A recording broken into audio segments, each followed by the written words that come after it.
우리가 매일 걷는 거리, 또 이용하는 교통수단, 사는 집까지 이 모든 게 지금 이 순간에도 계속 진화하고 있다는 거 알고 계셨나요?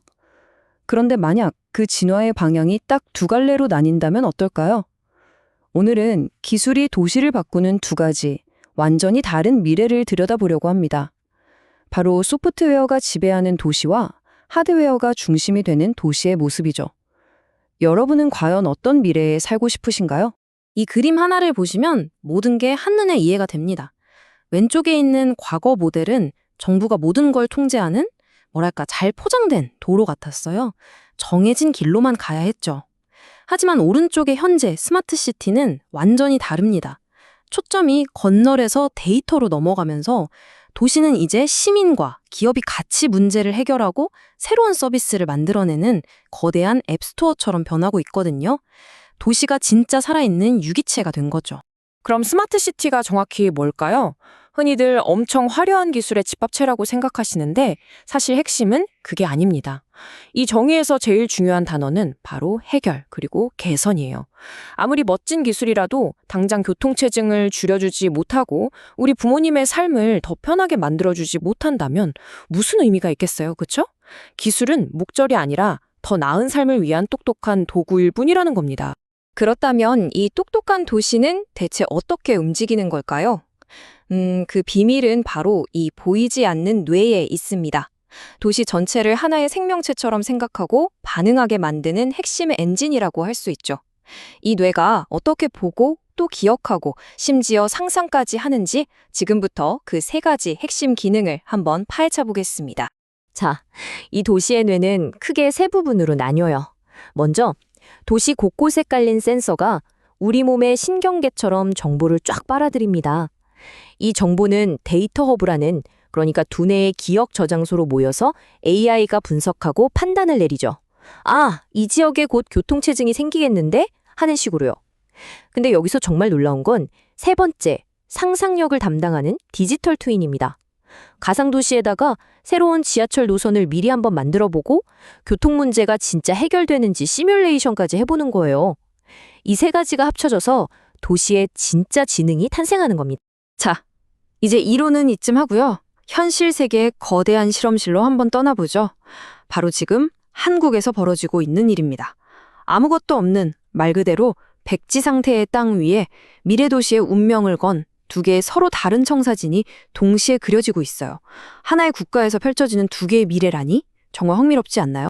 여기서 여러분께 질문 하나 던져볼게요. 만약 여러분이 도시 설계자라면 무엇을 먼저 만드시겠어요? 눈에 보이지 않는 데이터나 인공지능 같은 소프트웨어일까요? 아니면 로봇이나 스마트 도로처럼 눈에 딱 보이는 하드웨어일까요? 이 질문이 바로 오늘 우리가 살펴볼 두 도시의 근본적인 차이를 가르는 기준이 됩니다. 바로 오늘의 두 주인공, 세종과 부산입니다.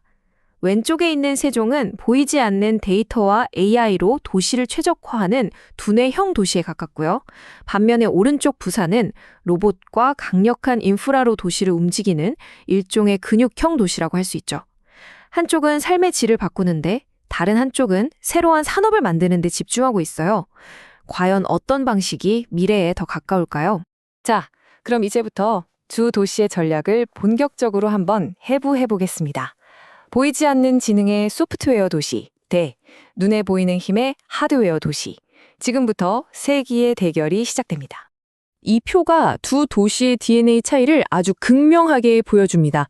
모든 차이는 서비스 중심이냐, 인프라 중심이냐, 바로 여기서 시작돼요. 예를 들어 모빌리티를 한번 볼까요? 세종은 어떻게 하면 시민들이 더 편하게 이동할까? 이걸 고민하면서 공유 셔틀 같은 서비스를 내놓습니다. 반면에 부산은 어떤 길을 만들어야 차들이 잘 다닐까? 이걸 고민하면서 스마트 도로라는 인프라를 깔죠. 접근 방식 자체가 완전히 다른 거예요. 소프트웨어 도시 세종의 하루를 한번 상상해 볼까요? 아침에 일어나면 AI 헬스케어 시스템이 제 건강 상태를 체크해서 맞춤 식단을 딱 추천해 줍니다. 출근할 때는 앱으로 자율주행 셔틀을 부르면 AI가 최적의 경로로 저를 데려다 주죠. 이 모든 게 눈에 보이지 않는 데이터가 실시간으로 움직이면서 제 삶을 더 편하고 안전하게 만들어주는 겁니다. 도시 전체가 저만을 위한 개인 비서가 되는 셈이죠. 이번엔 하드웨어 도시 부산으로 한번 가보겠습니다. 이곳에선 기술을 직접 눈으로 보고 만질 수가 있어요. 거리에선 물류 로봇이 분주하게 움직이고 주차장에선 로봇이 알아서 차를 정리해줍니다. 강물을 이용해서 도시에 열을 식히는 거대한 에너지 시스템이 눈앞에 떡 펼쳐지죠. 기술이 보이지 않는 배경이 아니라 도시의 풍경 그 자체가 되는 곳. 이게 바로 부산의 비전입니다.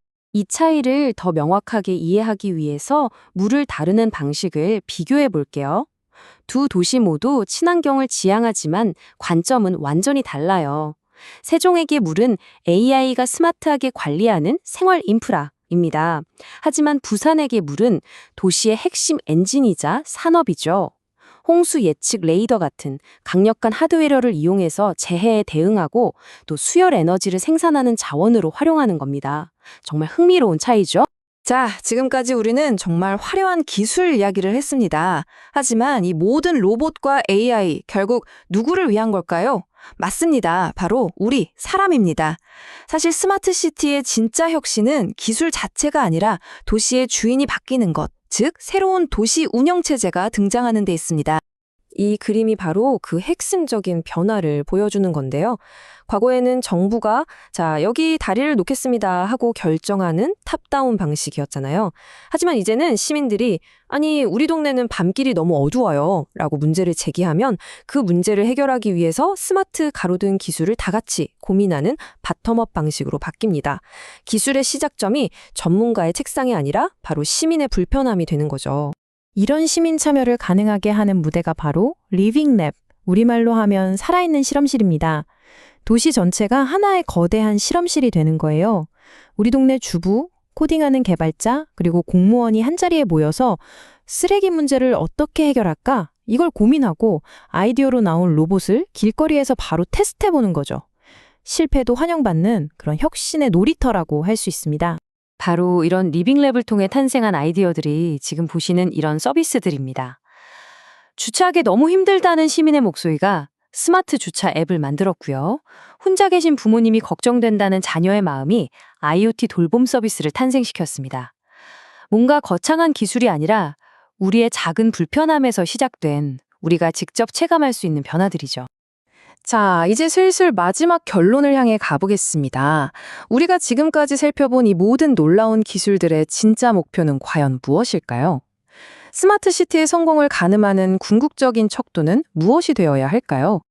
그 답은 기술 자체가 아니라 기술이 만들어내는 가치에 있습니다. 첫째, 도시는 새로운 아이디어를 가진 청년들을 위한 거대한 기회의 땅이 되어야 합니다. 실패를 두려워하지 않고 신기술을 마음껏 실험하면서 새로운 산업을 일으키는 혁신 생태계 말이죠.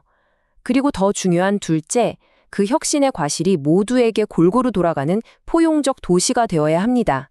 기술이 발전할수록 오히려 더 따뜻한 공동체를 만드는 것, 그것이 진짜 목표인 거죠. 그래서 오늘 우리가 내릴 수 있는 최종 결론은 바로 이겁니다. 스마트 시티의 완성은 가장 빠른 5G 네트워크나 가장 똑똑한 AI가 아니라 바로 그 안에 사는 시민들의 행복과 참여로 결정된다는 것. 결국 모든 기술은 사람을 향해야 한다는 가장 단순하고도 중요한 진리죠. 오늘 우리는 두 개의 미래 도시를 미리 한번 여행해 봤습니다. 이제 마지막 질문은 우리 모두의 몫으로 남았습니다. 기술이 모든 것을 효율적으로 만드는 시대에 우리는 어떻게 효율성을 넘어서 행복을 추구하는 도시를 만들어 나갈 수 있을까요? 바로 여러분과 제가 앞으로 계속해서 고민해야 할 질문일 겁니다.